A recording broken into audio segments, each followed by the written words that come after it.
Hey guys, this is Noconce. This audio commentary is copyrighted by WC Replays 2006. By WCReplays.com, so don't steal it. First things first, please pause the replay. The first replay at the 10-second mark, put it at 1x speed. Once again, please pause the first replay at the 10-second mark and put it at 1x speed. Some things, I'm going to leave for college come this upcoming Wednesday. The 30th. I'm going to be going to Redlands University out here in California, the University of Redlands. So probably the first couple of weeks that I'm there, I probably won't be doing any audio commentaries, much less playing Warcraft. I haven't been playing that much at all recently anyway, but at least in the past 4 or 5 days.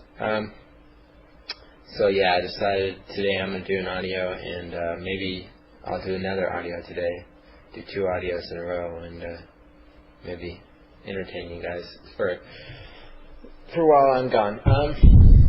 Yeah, okay.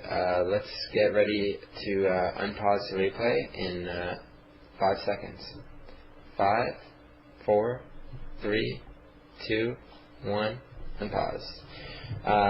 This AC I'm doing is on a couple of interesting games. I like watching Axslav replays. I pretty much watch all the replays he uploads on his site.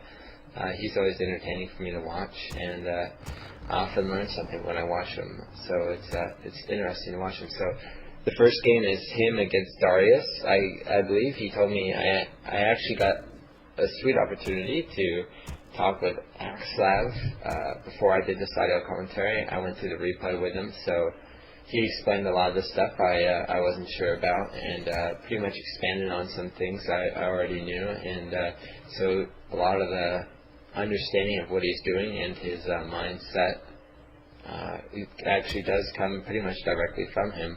I didn't take the time to write down everything he said or anything like that. I didn't record the conversation, but I believe I remember most of what he said, and a lot of it made sense, so hopefully he won't be like, oh my god, he forgot to mention this or something, but oh well.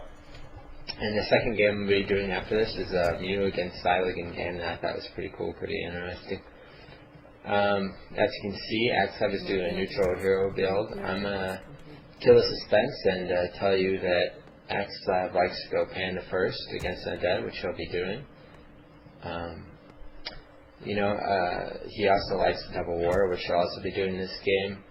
Double War is somewhat common against Undead, not really like pro-Europeans or pro-Koreans. I don't think I really ever see them do it. But there are definitely some American idols doing stuff like OC does KOTG hunts against Undead, and StrifeGo does POTM or Warden hunts. But Axslav's big into Panda because he's got nice AoE, he's pretty buff for his strength throw, and he is a ziggurat rapist. Yeah, that's for sure.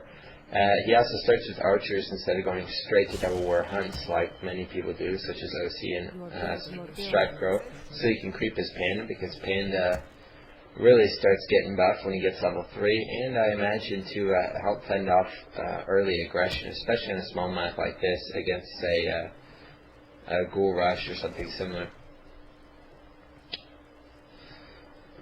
So yep, he's going to be creeping. The main advantages of doing a double AOW strat, not off against Undead, well, for one thing, I think it's a bit simpler, a bit easier, and it's just really easy to grab an expansion.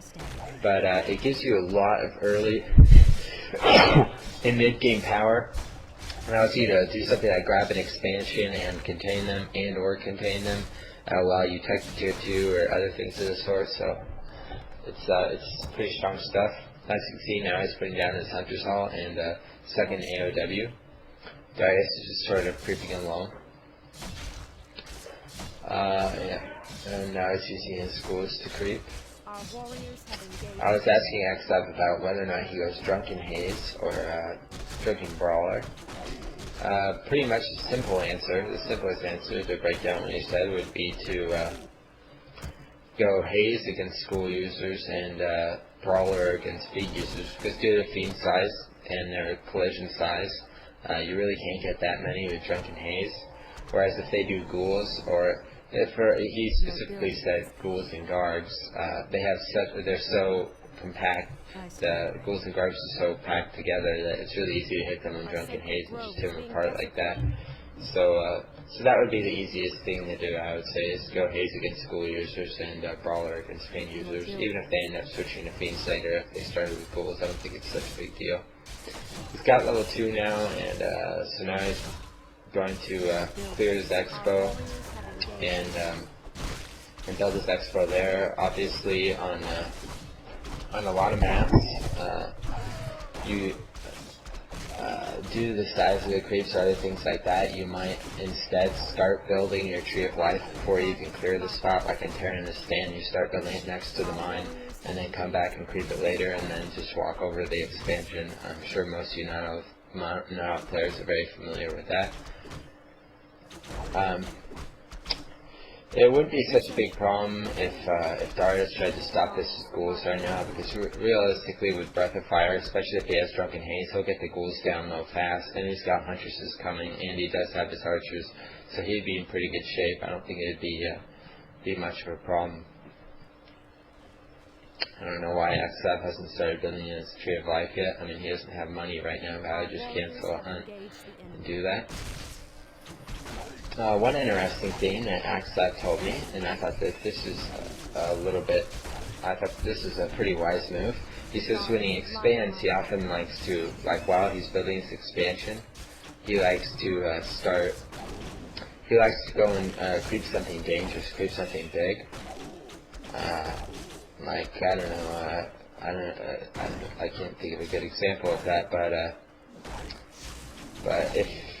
anyway, the point is that if you're creeping something big, let me put it this way: if you creep something where, like, if you got creep dragged, you'd have to TP, like it's dangerous to creep. Then,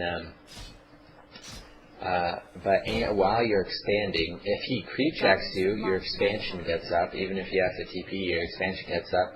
And whereas if he goes and destroys your expansion, you just cut something huge. You probably got a hero level advantage and got some extra gold from creeping, and got a nice item to either keep or sell. So it's kind of a win-win situation if you creep something pretty big while you're expanding, especially if it's a ways away from the expansion, so that he can't creep jack you, then go kill the expo in like 2 seconds. If you see what I mean? So I thought that was a pretty wise piece of advice. Not really that possible on a map like this, but still quite possible. As you can see now, Axslav is putting up his expo. I guess he waited until he set up the APs in Darius's base, so that he knew that Darius would either let APs go up in his base or let the expo go up. He's also building an AP there, I imagine, to stop him from setting a thing of fools, and building AP at his expo to stop him from setting a thing of fools to kill the Tree of Life like he's trying right now. Also to maybe prevent Gargs, since he's double cryptid with Gargs.